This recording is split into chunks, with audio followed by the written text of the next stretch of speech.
Olá, sejam muito bem-vindos ao Orla, o Observatório da Realidade Latino-Americana, uma produção do Centro de Estudos Latino-Americanos. Meu nome é Aquiles Melo e a proposta de nosso projeto é estarmos sempre trazendo as últimas informações do que acontece em nossa pátria grande. Nesse primeiro episódio, dedicaremos ao que vem ocorrendo no Chile, em especial a intensa onda de protesto que atinge o país já há 15 dias. Tido como modelo exemplar, um oásis econômico, um modelo a ser seguido pelos outros países latino-americanos, o Chile escondia um intenso processo de desigualdade econômica, precarização do trabalho, reprimarização da economia e endividamento das famílias. Abalado por uma forte onda de protestos, o governo de Sebastián Piñera anunciou na última quarta-feira que o país não será mais sede do Fórum da ANPEC, da Cooperação Econômica Ásia-Pacífico, nem mesmo da Conferência das Nações Unidas sobre as Mudanças Climáticas de 2019. Tudo isso fruto dos intensos protestos. Para falar um pouco sobre a conjuntura do que vem ocorrendo no Chile, sobre o governo Sebastián Piñera, convidamos o pesquisador do Instituto de Estudos da América Latina e Caribe, da Universidade de Buenos Aires, Hernán Ubiña, e gostaríamos que ele falasse um pouco sobre essa conjuntura. Mi nombre es Hernán Ubiña, soy investigador del Instituto de Estudios de América Latina y el Caribe de la Universidad de Buenos Aires, soy educador popular, colaboro con diferentes procesos formativos de movimientos sociales en Argentina y de sindicato de base, también a nivel regional, y vengo trabajando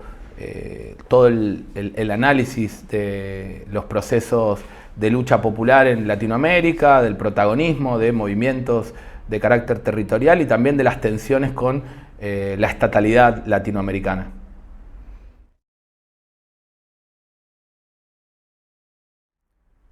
Chile ha sido precursor en la implementación a sangre y fuego del neoliberalismo, no solo en nuestro continente, sino a escala planetaria. Podríamos decir que el 11 de septiembre de 1973 se inicia una contrarrevolución a escala mundial y se inicia con un golpe de Estado a un gobierno electo democráticamente como fue el de Salvador Allende. El gobierno de la Unidad Popular es interrumpido por un golpe de Estado que, si bien no es el primero, sabemos que en eso Brasil en 1964, en simultáneo al golpe en Chile, el golpe obviamente en Uruguay, más tardíamente en Argentina, son parte de un mismo proceso de ruptura de regímenes democráticos con el objetivo de generar un disciplinamiento en el grueso de la población y lograr que el miedo cale hondo, que los vínculos comunitarios, organizativos se quebranten para que se logre allanar el terreno y se implementen políticas de privatización, de neoliberalización y de precariedad como las que aún hoy padecemos. Por lo tanto, pensar la rebelión popular hoy en Chile implica ejercitar una memoria de mediana y larga duración, entender cuáles son las causas más profundas de ese neoliberalismo de guerra que se impuso en el proceso dictatorial prolongado, al igual que en el caso de la realidad brasileña.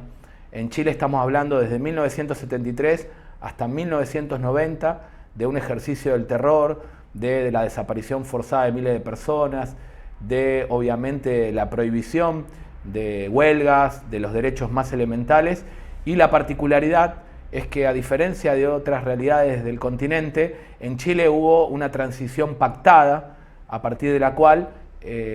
la dictadura aún hoy se mantiene impune,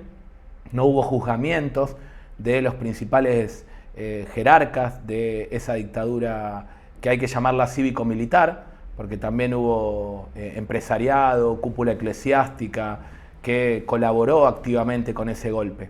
Por lo tanto, cuando en las revueltas contemporáneas,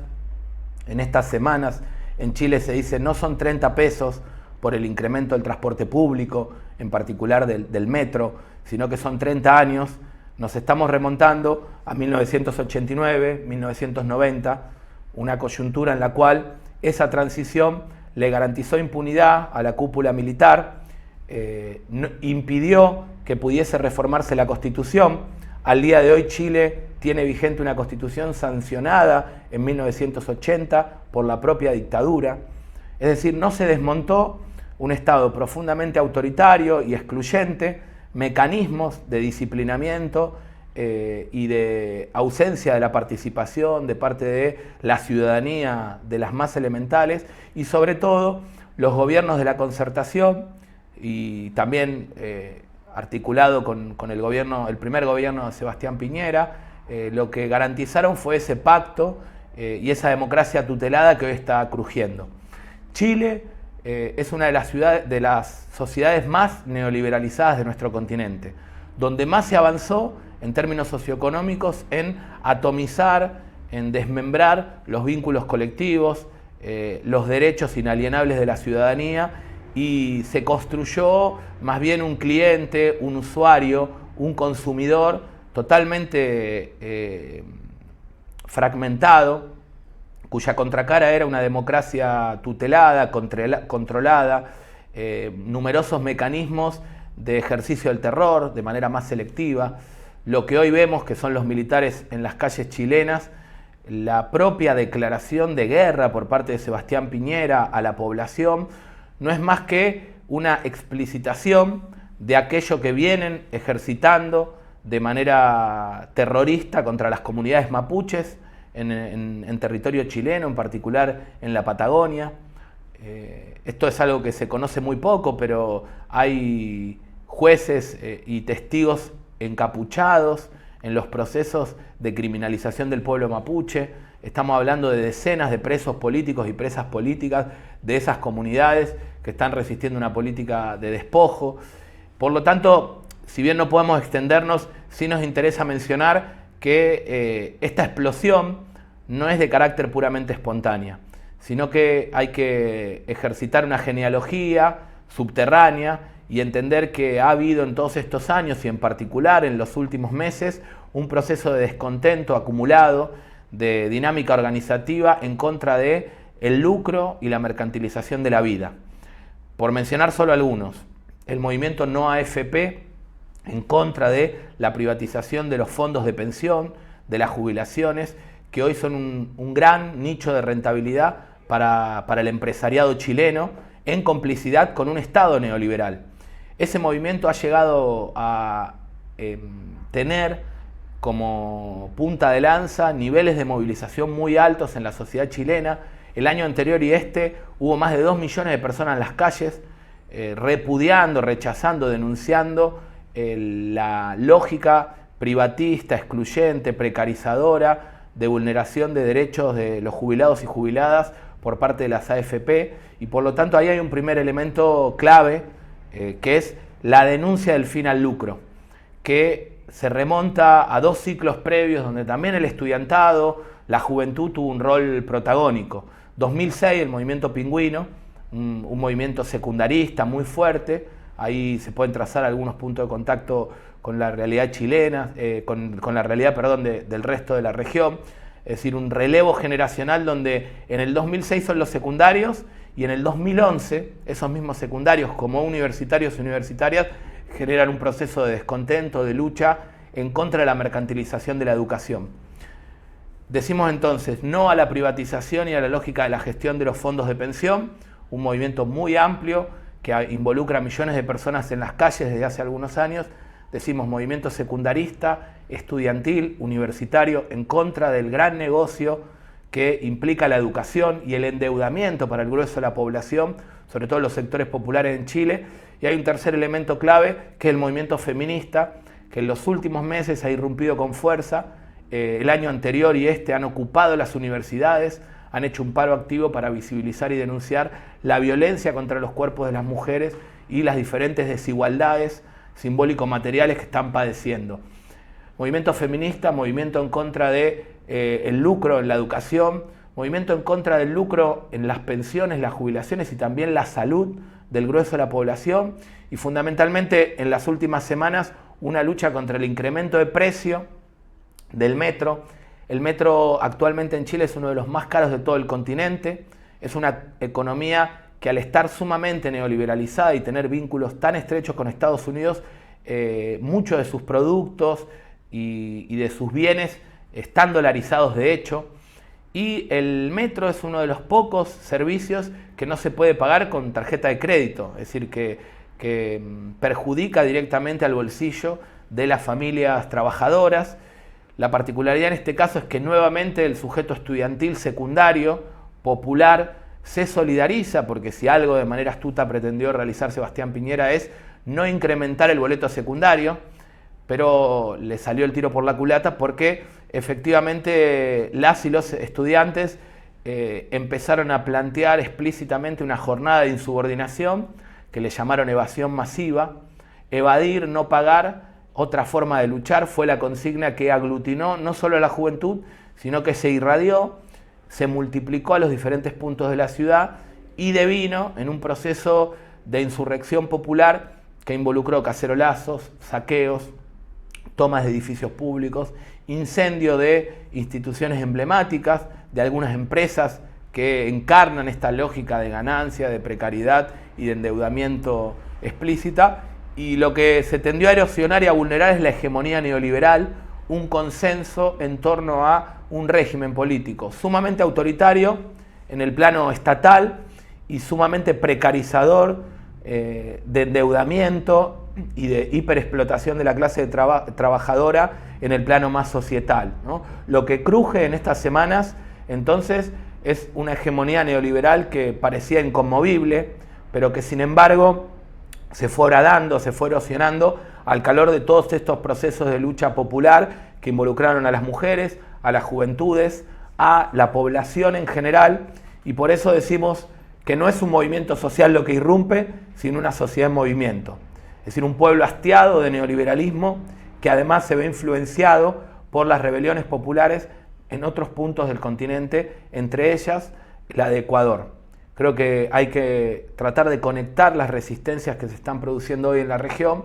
y entender que el neoliberalismo está siendo cuestionado de manera beligerante en las calles, en forma protagónica, por un sujeto popular que no ha sido doblegado y que pudo recomponerse al calor de dinámicas más horizontales, de experimentación política, que hoy las vemos en las calles de Santiago, pero también de Valparaíso, de Concepción, las vemos obviamente en Quito, en las regiones rurales, campesinas e indígenas en Ecuador, y la estamos viendo de manera muy potente porque hace poquito renunció el presidente de Haití, ya habían renunciado varios primeros ministros, en una dinámica de insurrección popular en las calles de Puerto Príncipe, en el resto de las regiones de Haití, también en contra de una lógica en donde el imperialismo y no solo las clases dominantes locales están intentando imponer planes de ajuste y lógicas privatistas frente a las cuales hay un hartazgo generalizado a lo largo y ancho del continente.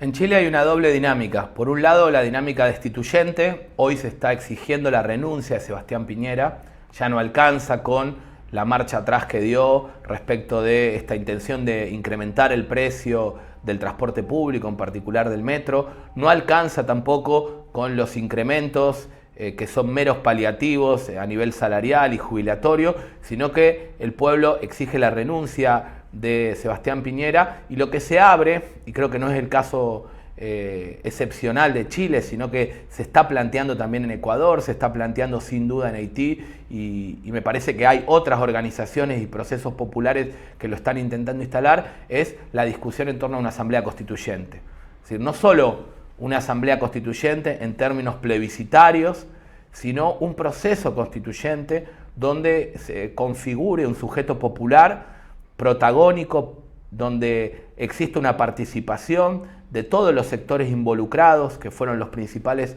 perjudicados por estos planes de ajuste neoliberal, para dar una salida integral que implique romper con la institucionalidad estatal que aún hoy perdura en Chile y que responde a esa lógica profundamente autoritaria del régimen pinochetista. Estamos hablando de una constitución, en el caso de Chile, de 1980, que no ha sido reformada desde aquel entonces. Por lo tanto, es urgente romper con esa institucionalidad heredada de un neoliberalismo construido a sangre y fuego en épocas dictatoriales y mantenido durante toda la transición y el periplo democrático de los últimos 30 años. Por eso hablamos de una democracia tutelada, de una democracia controlada, de una democracia que en rigor involucra muchos dispositivos y mecanismos institucionales profundamente autoritarios y antidemocráticos. Entonces lo que se está discutiendo hoy, no solo en las calles, sino en muchas organizaciones y movimientos populares en Chile, es la necesidad urgente, por un lado, de la renuncia de Piñera y de todo su gabinete, pero también de la exigencia de un proceso constituyente de deliberación pública que en simultáneo involucre, como ya se están creando, asambleas territoriales, ciudadanas y populares, donde esa deliberación, donde la discusión y el debate de una alternativa civilizatoria, no meramente institucional ni jurídico-política, sino integral, pueda romper con lógicas que también remiten a un extractivismo que está haciendo estragos en territorio chileno, en términos de la multiplicación de zonas de sacrificio, a nivel de la acumulación por despojo, de la vulneración de derechos, del saqueo de los territorios y de los bienes naturales, fundamentalmente en el Gualmapu, en territorio mapuche, pero también a nivel urbano, con una lógica, digamos, de gentrificación y de especulación inmobiliaria brutal, que también genera enormes ganancias para el empresariado, ¿no? Entonces, lo que queda en evidencia es que el neoliberalismo no ha implicado una ausencia del Estado. Al contrario, ha habido una complicidad estructural de los dispositivos estatales junto con el empresariado y el capital transnacional en territorio chileno. Entonces, la discusión hoy en día en la calle, pero también a nivel más deliberativo, de debate y de salida de la crisis, es la necesidad de una asamblea constituyente y de un proceso constituyente que preceda, acompañe e incluso trascienda a ese momento constitucional de reforma de la Constitución en términos integrales y de desmonte de la institucionalidad heredada del neoliberalismo. Y aquí hay un elemento que es relevante mencionar y que fue una debilidad común de buena parte de los procesos progresistas en la región. Se dedicaron más a gestionar la institucionalidad heredada del neoliberalismo que a crear una nueva institucionalidad participativa, pública, donde las organizaciones, movimientos, toda la trama de la sociedad civil organizada pudiese tener un rol protagónico en la construcción y ampliación de derechos, en la implementación, en la elaboración de políticas públicas de carácter participativa y desmercantilizadoras. Entonces, se trata hoy en Chile de pensar en una salida integral que vaya más allá del coyunturalismo electoral, porque el año que viene va a haber elecciones en términos municipales, pero no se trata a esta altura, según entiendo, está discutiéndose en las calles, meramente de un recambio de élites. Se trata de cuestionar la casta política, se trata de cuestionar los mecanismos tradicionales de una democracia delegativa, tutelada, construida a espaldas del grueso de las clases subalternas. Así que la salida hoy no tiene que ver tanto con un pacto social entre el gobierno actual y esta insurgencia, esta organización, ¿no?, de lo común en las calles que estamos viendo a nivel mediático, sino sobre todo con el quiebre, la erosión y la ruptura fundamental de un régimen socioeconómico y político neoliberal que está crujiendo y por lo tanto estamos frente a un momento constitutivo. Es decir, un momento que no solo es destituyente, de impugnación del orden dominante, sino también propositivo en la elaboración de una propuesta de alternativa civilizatoria frente al extractivismo, frente a las lógicas autoritarias, neoliberales y antidemocráticas que han primado durante todas estas décadas en territorio chileno.